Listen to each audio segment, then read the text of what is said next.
8 vatra zjarri vjen të jenë aktive në vendin tonë. Në operacionin e shuarjes të flakëve janë përfshirë 2 helikopterë që po operojnë në malin e Dajtit dhe 2 avion Air Tractor, të cilët po punojnë në zonën e Lurës. Vjen në kontroll vatrat në Prjesk dhe në Vakumone. Nga zjarret nuk raportohet për rrezik të banesave.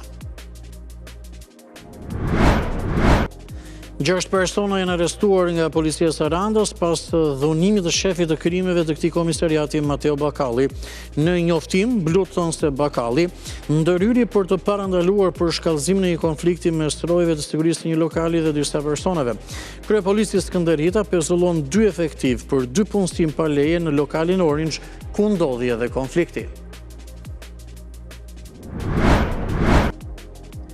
E bëra për duakmar për vëllain tim, të cilin e ka plagosur 15 vite më parë.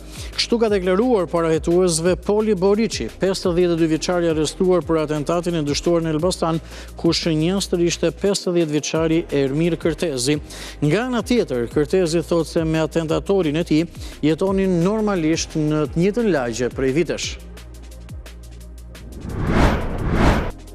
6 pushues të rinj, 5 prej të cilëve nga Kosova dhe 1 nga Rësheni, mbetën të lënduar pasi zjarri përfshiu hotelin ku ata qëndronin në zonën e Lungomarrës në Vlorë. 5 lënduar transportuar në Tiranë, ndërsa një vajzë është në gjendje të rëndë. Reagoni tronditur edhe kryeministri në detyrë i Kosovës, Albin Kurti. 4 persona, mes tyre 2 fëmijë, kanë mbetur të lënduar si pasojë një aksidenti të regjistruar në orët e vona të mbrëmjes kaluar në aksin Shëngjin-Lezhë. Për shkak të gjendjes së rënduar, një prej të aksidentuarve është transportuar drejt spitalit Tramës këtu në kryeqytet. Në aksident janë përfshirë 2 automjete.